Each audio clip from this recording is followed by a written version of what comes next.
है तो मैं प्रसन्न हो जाता हूँ, लेकिन जब बुढ़ा जाता है तो क्या दुखी हो जाते, क्या बुढ़ा जाता है तो दुखी हो जाते, क्योंकि वो बचपन से जो है अभी तक उनको तत्व ज्ञान प्राप्त नहीं किए। सदगुरु के शरण में जा करके, सनतों के सानिध्य में जा करके वो परम पिता परमात्मा के ध्यान करने की साधन को नहीं जाना। वो परम पिता परमात्मा का दर्शन कैसे किया जाता है, अमृत के पान कैसे किया जाता है, अनहद के नाद कैसे सुना जाता है, प्रभु का नाम कैसे जपा जाता है, ये सब चार क्रिया का ज्ञान अभी तक पता नहीं है। ये जो हम ये संसार के अंदर जो है कर्म कांड में लगे हुए, इससे हमारे कल्याण होने वाला नहीं है। इसलिए सज्जनों, अर्जुन भी जो है भगवान कृष्ण से कहते हैं कि अर्जुन कहते हैं भगवान कृष्ण से कि अर्जुन नाना शास्त्र पठेन लोके नाना देव पूजनम आत्मज्ञान बिना पार्थ सर्व कर्म निरर्थकम, कि अर्जुन नाना शास्त्रों को अध्ययन कर लो, नाना देवी देवताओं को पूजा कर लो, लेकिन बिना आत्मा के ज्ञान के बिना ये जीवन बेकार है। जैसे माता बहनें जो है 56 प्रकार की आप सब्जी बनाते हो और सब्जी बना करके उसमें आपने सुंदर सुंदर आपने मसाला भी डाल दी, लेकिन नमक नहीं डालोगे तो स्वाद नहीं लगता है, बेस्वाद लगता है। इसी प्रकार हमारे जीवन भी वो परमपिता परमात्मा के नाम के बिना, वो परमपिता परमात्मा के जो है ध्यान के बिना, वो प्रभु की भक्ति के बिना हमारे जीवन भी बेकार बताया। इसलिए हम अपने जीवन को जो है खुशबूदार बनाना चाहते हैं, अपने जीवन को जो है मीठा बनाना चाहते हैं, अपने जीवन को सार्थक करना चाहते हैं, तो समय के पुरान संतों के करीब आकर के याचना करे।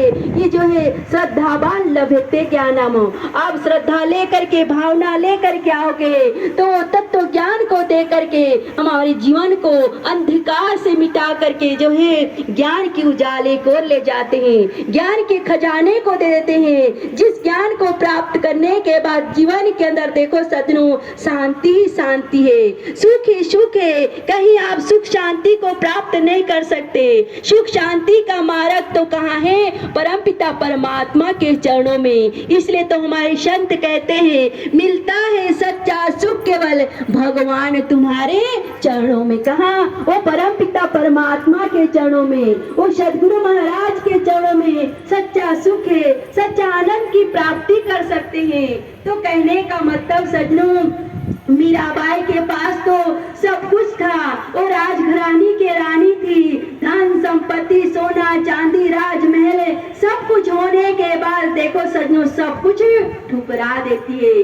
जब ठुकराई, जब वो तत्व ज्ञान को प्राप्त करती है, वो परमपिता परमात्मा के नाम को प्राप्त करती है और जो है ये जो गली गली में परमात्मा का गुणगान को गाती, क्योंकि परमपिता परमात्मा के प्रति देखो सज्जनों जिसके जो है सत्संग के प्रति लोभ लग जाता है, जिसको सत्संग के प्रति प्रेम बन जाता है, वो जो है कहीं भी जो है मन नहीं लगता है। और मीराबाई तो देखो सज्जनों ऐसी लागी लगने, मीरा हो गई मगने, वो तो गली गली हरि गुण गाने लगी। किसके?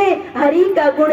जब परमात्मा से जो है लोग लगाते हैं, लगन लग गई तो जो है गली गली में हरि का गुण गाती है, वो परमपिता परमात्मा का गुण को जो है गाने लगती है, भगवान का जो है सज्जनों यह प्रचार करने लगती है। तो कहने का मतलब मीरा की तरह वही ज्ञान हम समय के तत्वदर्शी के पास आएंगे, समय के महान पुरुषों के पास आएंगे तो वही ज्ञान दे करके हमारे जीवन को निहाल कर देते हैं। तो देखो सज्जनों मीरा का मन जब राणा परिवार में नहीं लगता है, आप जानते हो उसका जीवन कितना जो है संघर्षमय था, कितना जीवन में अंदर कष्ट आए, लेकिन वो भक्ति मार्ग को नहीं छोड़ा, परमपिता परमात्मा के नाम को नहीं छोड़ा। आखिरी में जो है राणा से कहते हैं ये राणा अब तुम्हारे महल में मेरा मन नहीं लग रहा है। कहाँ चले जाते हैं? वृंदावन के धाम में परमपिता परमात्मा के प्रचार में अपने आप को मिटा देते हैं, अपने आप को जो है कुर्बानी कर देते हैं। तो मीराबाई क्या कहती है? एक भजन सब लोग साथ दें, प्रेम से बोले सदगुरुदेव महाराज जय, साची दरबार की जय। मैं तो चली वृंदावन राणा